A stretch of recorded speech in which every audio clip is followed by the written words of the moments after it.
Hey everyone, Phreak here. This is the video that I'm making about my thoughts on the base stats of League of Legends champions, and not only base stats, but of course their growth stats as well and what they get to at level 18. And my opinion is basically that I don't think Riot's done a great job. I think they've done a decent job, but not a great job of, I think, paying attention and paying careful attention to the base stats of champions. Now, I'm going to immediately couch that by saying base stats aren't really that important. They are kind of, by nature, fairly invisible. Other than things like base movement speed and attack speed growth and attack range, you don't really notice base stats that much. You just don't, because they're not the spells you're casting. You're already moving the numbers around by buying items. It gets very easy to ignore what the actual numbers are. So it's not that big of a deal. And the ultimate conclusion I want to kind of bring out here is that despite the fact that my suggestions might be very good, and I do think that I've done enough diligence to think that this would be a positive for League of Legends, it might just not be worth the work. Like, fixing bugs in League of Legends is purely a positive thing. But it takes a lot of time that could be done doing other things, and some bugs are simply too hard to fix to be worth fixing. That's just development 101. That's just a fact. And you can complain about that all you want. And I'm sorry that there's 17 full books on Mordekaiser bugs, but at a certain point, it's just actually not worth it. So that's the quick diatribe into, even if this is a great video, it might not matter. But let's talk about sort of my thoughts on base stats. And what was interesting is over the last sort of week since my last patch rundown, I gave a bunch of thought to like, what would I actually do to make the game better? And I like wrote down some ideas, then hated them, and I'm going to kind of go through that journey with you. So the first thing that I think about base stats is there's no reason they shouldn't be clean numbers. Thresh's health at level 18 is 2,141.52. The 0.52 is irrelevant. There's no reason it's there. It's just an aberration of, at some point, Riot said, hey, every champion should have 16% more health, and just applied that to every INI file full scale, and that's what they were left with. I don't think that has to be a problem. It actually doesn't matter at all unless you're someone who like goes into Excel and writes in base stats and does math. So me, but like almost no one else. It is super irrelevant that champions have unclean numbers. On a purely like game satisfaction perspective, the vast majority of players will never care. And in fact, the in-game UI also rounds the numbers, so it really doesn't matter. So this is purely finicky and for my sake, but I wish there were more clean numbers. And that was kind of the first thought is, okay, let's round every health scaling to the nearest like 2 or 5. Let's round armor and MR scaling to the nearest 0.1 or whatever, right? Like, let's do some basic rounding of numbers because why not? Now, again, this does nothing other than change champions by 0.1% win rate and then make writing numbers down later on a bit nicer. It doesn't do anything for the game. But that was the first thing I wanted to do. I was like, okay, cool, but why are you spending the time on this? Because it doesn't matter. It's like, okay, sure. So the next thought I had, and this was actually born out of a different idea, is I think also that League's UI could do a better job of expressing how durable and how damaging and how scary champions are. So if you've played pretty much any MMO ever, you'll notice that there is like ornamentation on the health bar of enemies to denote whether they're elite enemies or regular enemies. Right? Like you look at a boss monster in World of Warcraft, and there's like cool gold leaf surrounding it, as opposed to just a basic blank rectangle for a zombie. And if they are over leveled on you, their level is in bright red with another ornament around it telling you, hey, this over levels you. And if they're under leveled, their numbers are in green to say, hey, this is really, really easy and free.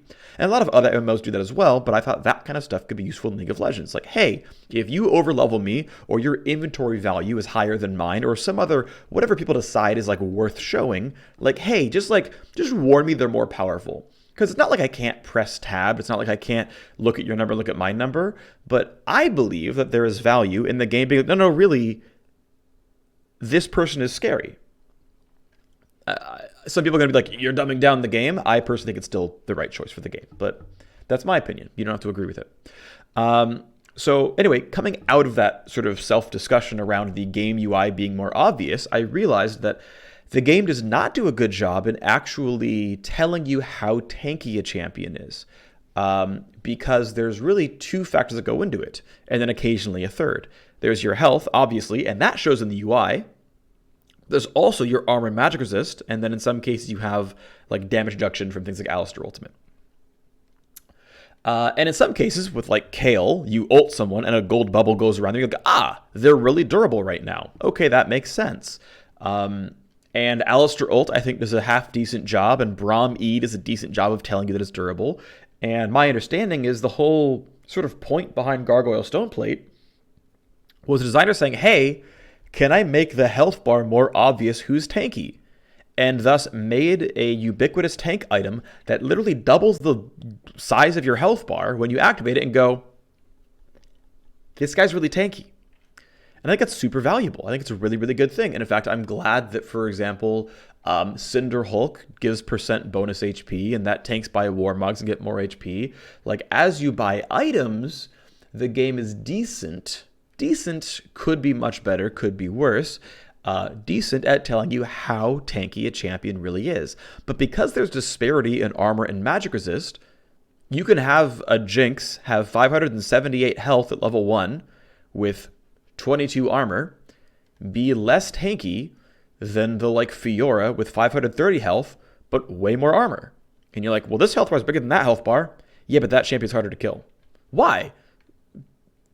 Because armor and MR are very low. I don't know, reasons. And this got me down the line of questioning and the line of reasoning that I wanted to go towards, which is, so then my sort of first actual look and my first like real suggestion that I could have gave to myself in my head was to say, okay, well, look, let's put every champion on a slider from, we'll say 0 to 10. And right now, Sona is at a 1, and like Braum or Leona or someone else who's got like really, really high stat growth, maybe Orin is at this now, is at a 10. Or at least a 9, right? Like there's room to go up, room to go down, but that's where you are. And this would completely dictate your base health, base armor, base MR, and growth of those stats as well. So that way, a champion that is a 1 always, always, always, always has a smaller health bar than a champion who's at a 2, right? And you say, okay, well, obviously tanks are at like 7+, and juggernauts are at like a 6+, and sort of fighters, the sort of Fiora, Master Yi types are probably around like a 5, 6, especially if they're melee, maybe up to like 7. And range champions, cap out at 5, basically, right? And okay, Thresh is special. Maybe Thresh can be like a 6 or something, right? Maybe even higher because, of course, it makes sense. Like, designers get to choose where these champions go. But this way, now your armor and MR are sort of grow at a normal rate. And your health is at least actually indicative of how durable you are. Which, I was like, okay, cool. Like, this makes sense. I think this is reasonable. Now, this, of course, has two problems. One more important than the other. One is that you can't have clean numbers. If you actually want to be able to have a sliding scale from from 0 to 10, and you're allowed to be like a 5.2, that means your base health is going to be like 574, and your armor growth is going to be like 3.25 or 3.21. Like, if you need to go down by like 2 decimal points in the slider, like, you're going to have crazy decimals all over the place. Because you can't not. Like, you can't just be like, okay, your base armor is 30 until it becomes 31. Like, you lose the fine-tuning that you would care about with a slider like this, right? If you want to make something 5% less durable, all these numbers have to move. Otherwise, you immediately lose the whole benefit of, well, my health bar is bigger than your health bar. Armor and MR are the same, so I'm not really that... Right? Like, you lose it entirely if you don't have the armor and MR scale with the health bar. That's, like, immediately kind of problematic. And so, okay, the clean numbers is not that important. You know what? Screw it. Like, who cares? We don't need clean numbers. It's more important that the game functions in a meaningful way.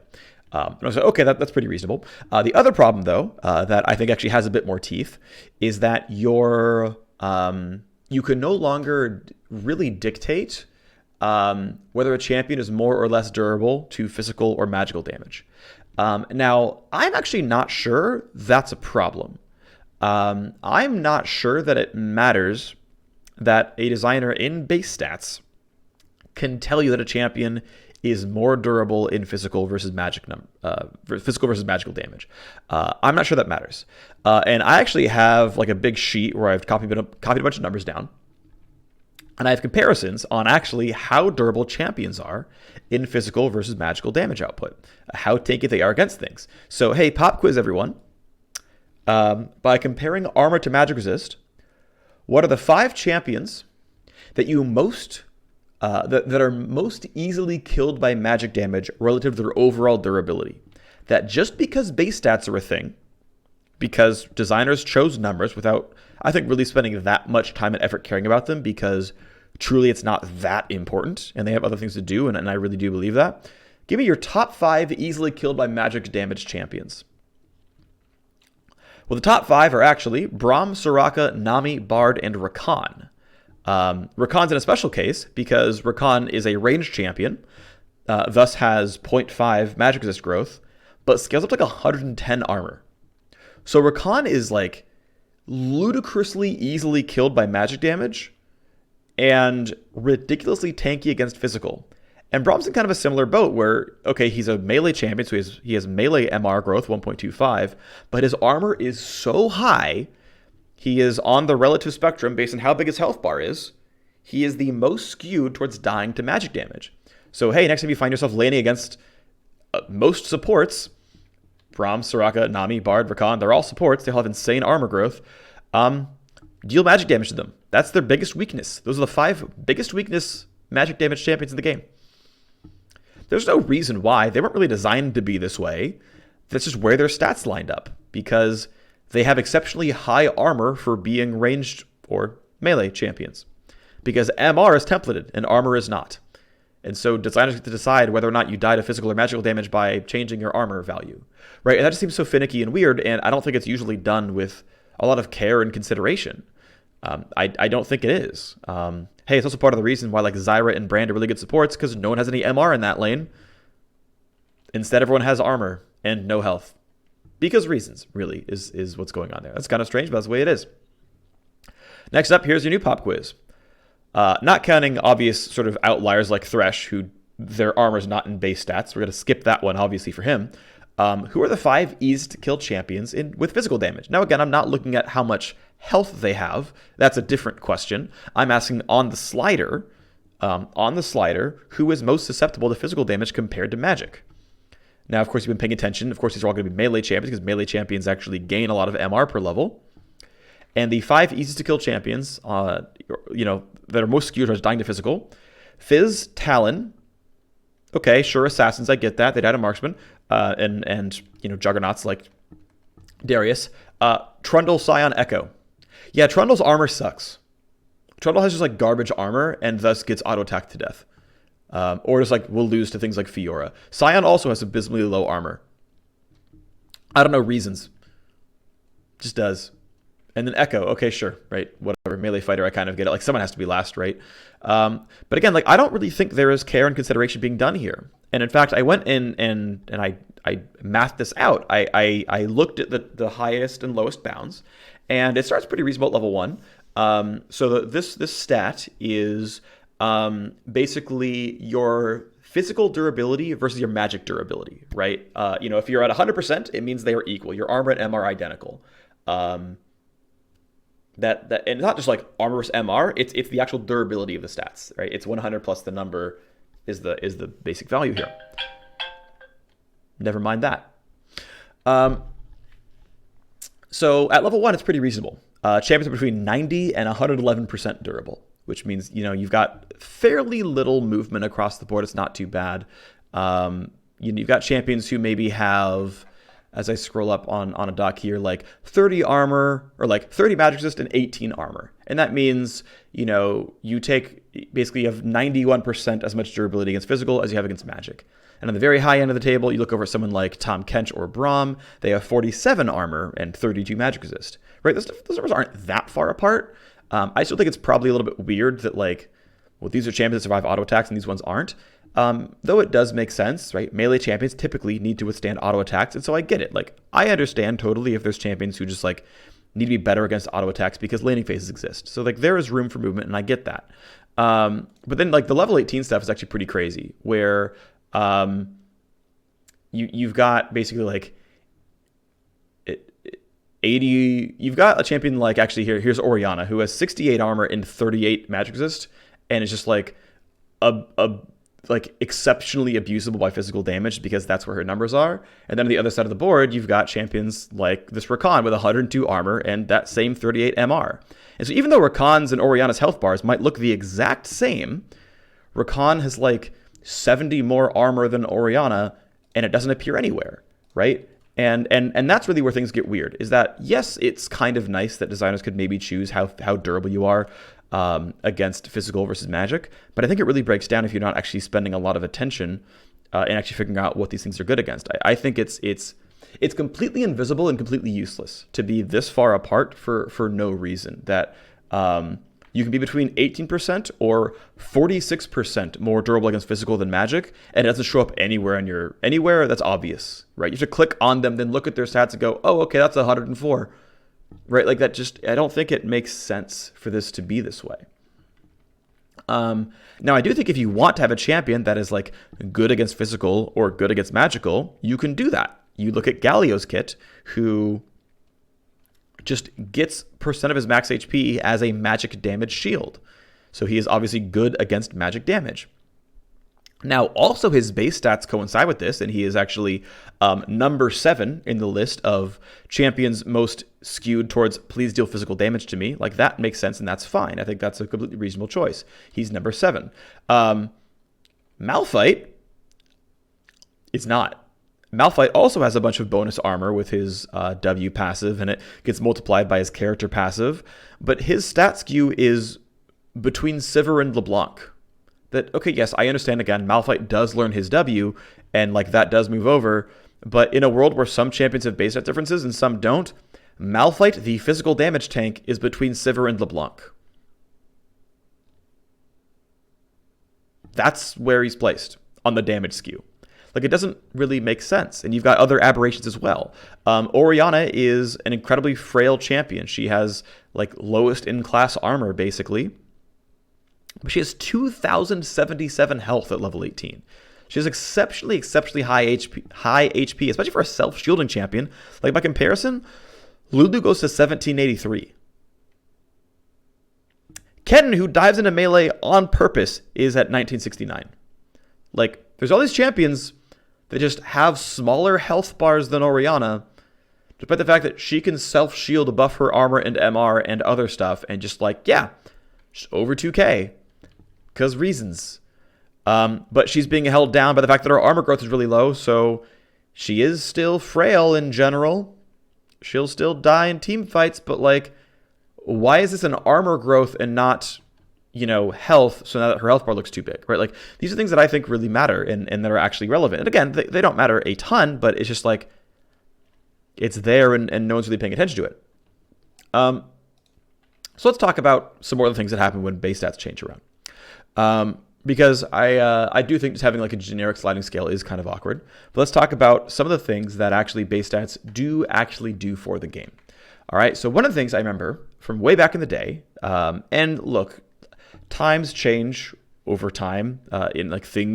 Times change. Things change over time. That's phrasing.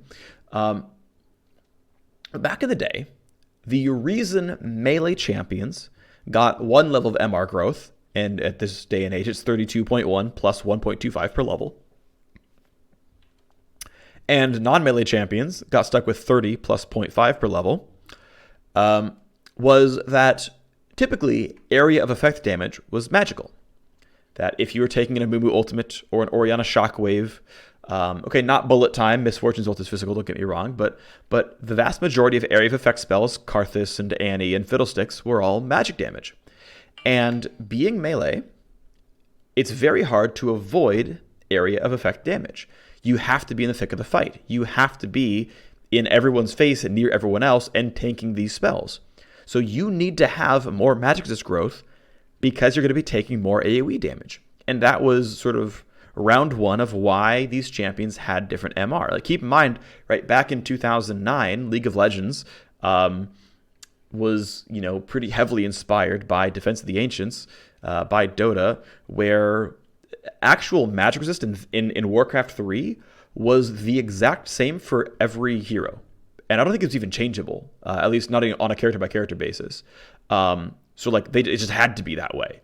And basically, League of Legends Design said, we're going to separate this, make it its own stat, and give melee champions more of it because they need it.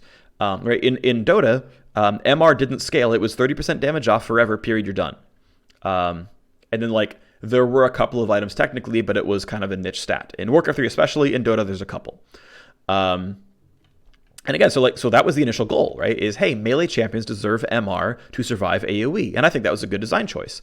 But then over time, the designers also decided, and I think, again, probably rightly so, that melee champions also deserve to gain armor.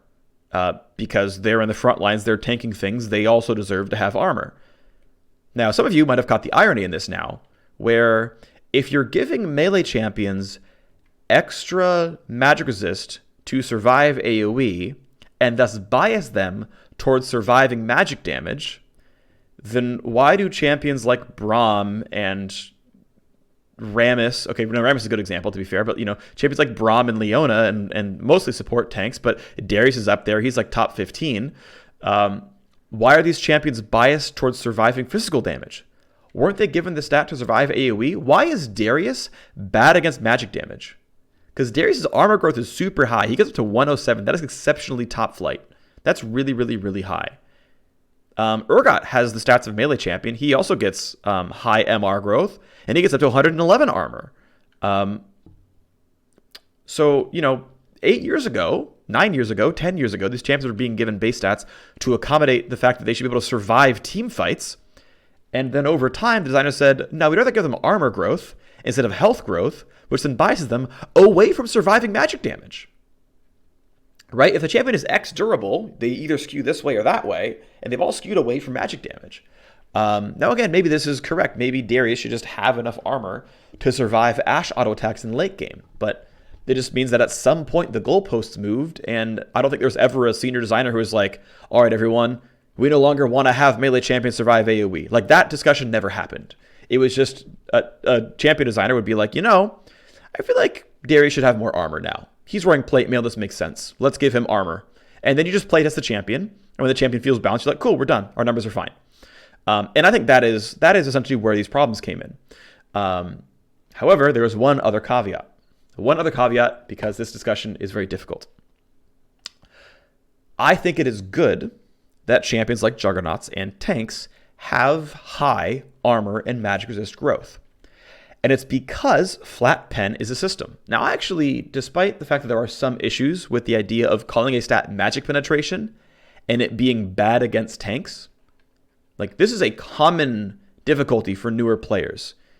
Like, one, okay, you can try to make the stats just make sense in name, and I think lethality is a good reason for this.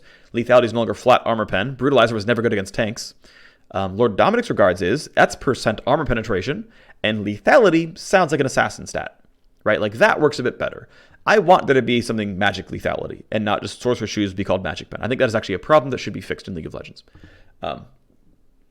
But essentially, because flat penetration exists, and I think I'm glad it does exist because it lets you say, hey, I want to kill squishies with this gold and not kill tanks with this gold. I think that is a positive. It is a way to express how you want to fight and whom you're fighting against. This is a positive. And you can reinforce this system being effective by giving champions armor and magic resist growth. By saying, yeah, Darius goes up to 53 MR, Quinn goes up to 38. That difference, when you have Sorcerers and Merlinomicon, is a bit meaningful. And I truly think it is. That is meaningful. That's a big deal. That is a difference. That is, at that point, maybe 15% more durability above and beyond whatever your health gives you, which also exists. So there is value straight up in having this level of stat growth. And of course, the same can go for armor, where when, Darius buys a Black Cleaver and shreds 25% of your armor and ignores another 30% from his E, I think it makes sense that is better against Nautilus or Rammus or Malphite in most cases than it is against Ashe. The actual differential value there, I think, should be higher. And when Talon buys his 3 lethality items, it should mean more against Ashe than it means against Malphite. It should. And so there is a case for there being different stat growths for armor and MR, even though it doesn't show in the health bar, and even though it can create weird aberrations. So what I am actually suggesting then, coming through all of these and realizing that it's not, you can't just say, okay, well, every champion has 30 armor and 30 MR, and they all gain 1 armor and MR per level, and the differences are only in the size of your health bar, right? Like that would be version 1, where you're like, yes, the numbers are all clean, and your health bar is going to be between 475 and 625, and you're always going to get 4 times your level 1 health by level 18. That's going to scale that way. And here we go. We have solved base stats. That's what we've got. Because that gives you that prevents you from actually biasing champions towards stats when it does matter, right? Melee champions on a class level get to have high MR because of AoE damage. Like, okay, sure, you're also now bad. Like, you're also now good against Fizz, and you're also now good against Evelyn. Like, that is a kind of a strange aberration. But like, I think it's reasonable that melee champions are good against assassins and good against AoE. Like, that seems okay to me. Anyway, we're getting a little bit off topic. We're kind of moving around a little bit. I don't think that system is very good.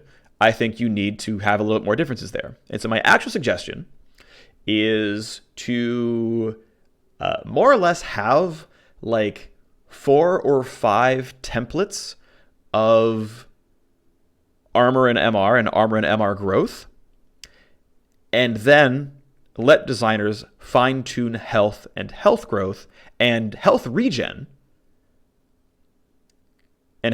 growth, and use those to actually dictate durability, right? So there is, generic squishy backliner, and Sona and Lulu and Orianna and Ashe. Their base armor, their armor growth, their base MR, and their MR growth are all the same numbers. And at the very top end, of course, you've got the like crazy hectic, I have to frontline melee and tank this stuff up. And that's Rammus, that's Galio, that's Malphite. And yes, I'm saying Rammus, Galio, and Malphite should have the same armor and MR growth as each other. And I'll tell you why in a little bit. Right? The top end is the full, like, I'm a frontline melee champion, this is me.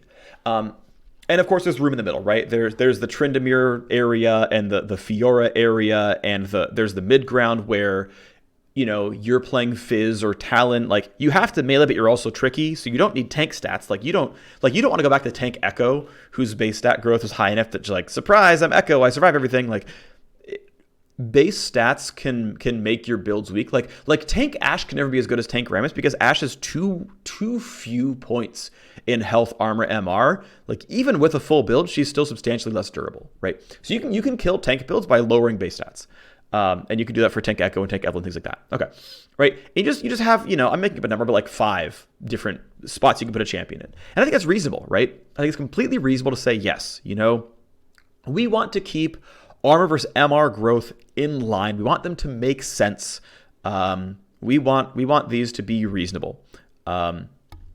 We want these to be reasonable numbers where you don't skew too heavily. And again, the reason being that you have champions like Braum who just take 40% more physical damage to kill than magic damage, and it's not shown anywhere on the kit. It's purely hidden in base stats. Like, that is the true failing that I'm trying to solve, is for no reason, and it feels like no intentional reason at least, these champions are heavily skewed for one damage type or the other.